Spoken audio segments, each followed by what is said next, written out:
এক সাহাবী বলছেন নবী কেমন ছিল জানো? যার সারা অঙ্গ একসাথে দেখলে সবচেয়ে সুন্দর, প্রতি অঙ্গ আলাদা আলাদা দেখলেও সবচেয়ে সুন্দর।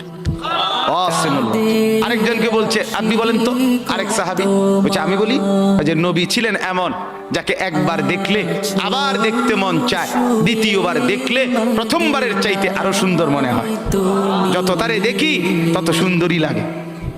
তিনি ছিলেন আল্লাহ তাআলা মেরাজে, এই যে এই মাস 7 আসমানের উপরে আরশে আজিমে আল্লাহ তাআলা নবীকে নিয়ে গেলেন।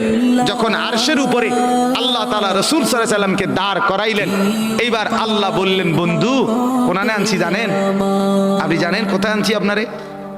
কাজে আপনি যখন ছোটবেলায় জন্ম নিছেন, ছোট্টবেলায় ফেরেশতাদেরকে বলছিলাম ফেরেশতারা আমার বন্ধুকে কোলে নাও, নিয়া আমার সৃষ্টির পূর্ব থেকে পশ্চিম পুরা দিগন্ত ঘুরাও, আমার গোটা সৃষ্টিকে বলো যে তারা যেন দেখে বন্ধু আমি কেমন বানাইলাম।